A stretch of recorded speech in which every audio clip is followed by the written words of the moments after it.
My boyfriend and I lost power during a storm, but out of all the candles in our house, he chose to light the one my late sister made for me the day before she died, and now I don't think I can ever forgive him.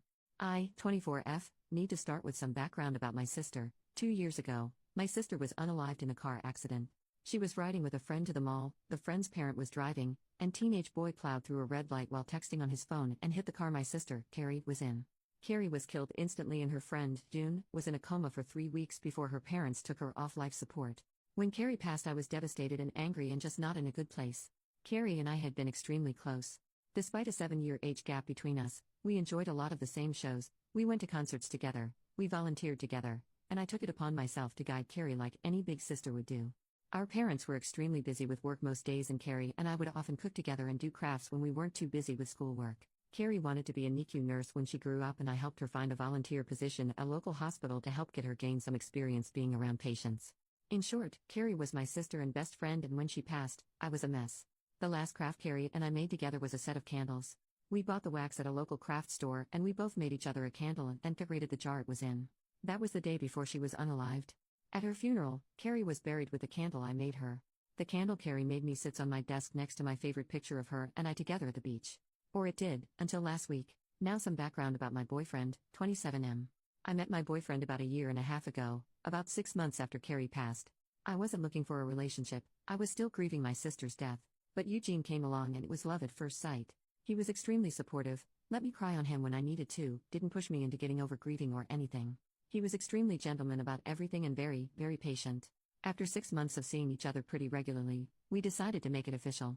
Eugene came into my life at a very low point and he has always been very respectful of sentiments I keep from my sister. Never asking me to take them down, always giving me space when I needed to cry. Eugene, along with most, if not all, of my friends and family know about Carrie's candle.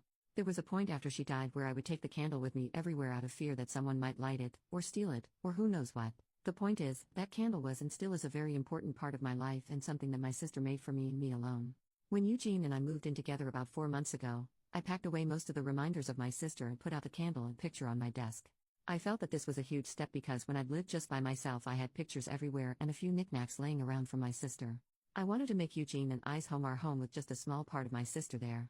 Eugene understood and was very supportive. But now onto the issue. Last week, we had a massive winter storm that knocked out power. We didn't have power for over 3 days. The power was knocked out at Eugene and I's house while I was at work, which did not lose power. Eugene texted me that he was going to light some candles and try and get a generator so we could have some power, to at least be able to charge our phones, use the lights, etc. Now, we have probably over 30 candles in our house. I'm a huge fan of sales, and when Bath & Body Works has a candle sale, I like to stock up and get a range of scents. We have candles scattered all over our house. In the room where my desk is, there are no candles aside from the one Carrie made me. None at all, and there never has been. This room is also downstairs, where Eugene doesn't spend a lot of time, his desk is upstairs. When I arrived home from work last week, I noticed a bunch of candles burning in our living room, safely. Always monitored and not near anything that could ignite. One of these candles was the candle that Carrie had made me. I burst into tears, and when Eugene heard me crying he came out from the bedroom, where he was lighting more candles, and asked what was wrong. I was a wreck and couldn't get any words out. When he tried to calm me down, I shoved past him and locked myself in the room where my desk was and just cried. I don't know how he could be so stupid. He knew, and I thought he understood how sentimental the candle was and how much I cherished having a candle that my now deceased sister had spent time making with me just a day before she was unalived.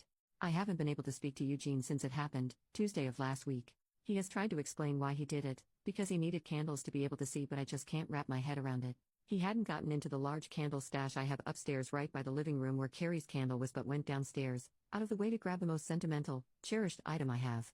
The candle was burning most of the day while I was at work and is now melted and pretty much gone. I do still have the jar it was in, but I can't look at it without bursting into tears. Reddit, what do I do? Eugene says it was an accident, but I just don't believe that. He said he was getting around to lighting the candle surplus we have upstairs but just hadn't gotten there yet, after being home about 6 hours alone with no power. I am heartbroken and feel like this is a major slap in the face. I feel disrespected. I feel like he disrespected my sister. I just don't know what to do. I don't feel like I can forgive him for this. Can or should I try to work past this? Relevant comments. Commenter, I would absolutely end a relationship with someone over this. He must be a complete emotional idiot to think that this candle should be treated like any other. Also, I like how he tried to walk it back from I needed candles and there was one, to it was an accident. How freaking stupid he must be to think that this would be acceptable. Seriously, end it and don't look back. OP, thank you for your response. I really don't believe it was an accident. From the living room to my desk room, there are probably 7 to 9 candles out, in plain view that he would have had to pass, 3 of which were lit when I walked in. I honestly believe he did it on purpose. Thank you again for your response. Commenter number 2, this may be the wrong idea and it may not help, but as a sentimental crafter I have a thought. First, I'm so sorry about the candle. From what you said about your boyfriend, I think he just wasn't thinking. It might not even have occurred to him to remember that candles are consumable and the wax would melt completely away. Okay, on to the next step. Maybe a stupid idea. It's so clear that you're still grieving over the loss of your sister. You still have the jar.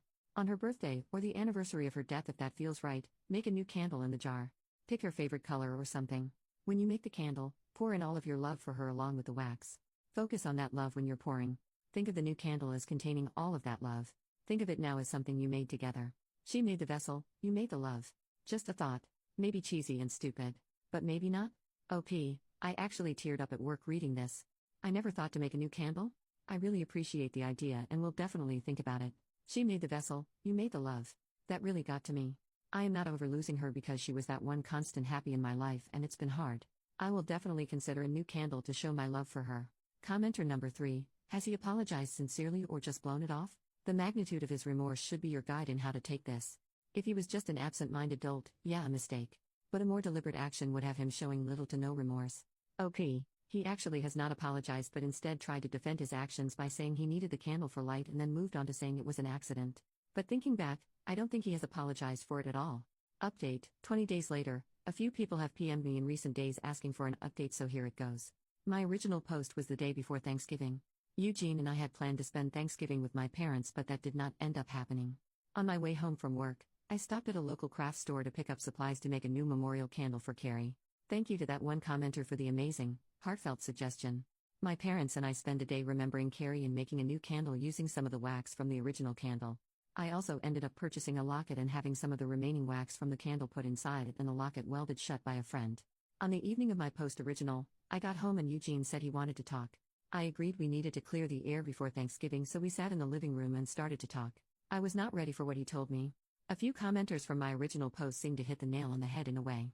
Eugene told me that when we first met, he was extremely turned on by the fact that I was essentially a damsel in distress.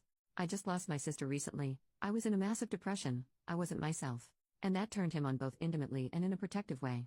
Over the past few months, I've started to become more myself. I got promoted at my job, I've joined a cooking class and have gotten out more, and I've definitely moved away from being a damsel in distress in the eyes of Eugene. He went on to explain that he burned the candle in hopes that it would throw me back into that phase because that is the only time he felt he was attracted to me. That's right, he is not attracted to me unless I'm upset, crying, and a damsel in distress. When I prodded for more information, he told me that everyone prior to me that he had dated had either just experienced a loss or was in need of rescuing. Eugene told me he was no longer attracted to me. He dreaded being intimate with me because he could no longer be the hero that was rescuing me, which is what turned him on in the first place. He didn't like going public with me because I had started to put myself together more, like not just wearing a t-shirt and jeans like I did when depressed, and that attracted the stares of other men that he saw as a threat, taking away his damsel in distress. Eugene had a whole laundry list of things he hated doing now because I wasn't in a funk anymore. I told him if that was the case then we needed to break up. He agreed and said he would go stay with a friend until he could make new living arrangements. My name is the only one on our house and I told him I would give him 60 days to vacate the house, which he agreed was fair. Over the past few weeks, I've spent a lot of time with my parents and with close friends. I don't really feel like I've been dumped or broke up with someone. I just feel like me. Carrie's candle sits on my desk where the original was and I wear the locket every day. Thank you Reddit for listening. I appreciate it more than you know. Top comment, hey, so, in a way, your sister's candle was a warning light so that you catch on to how screwed up Eugene actually is.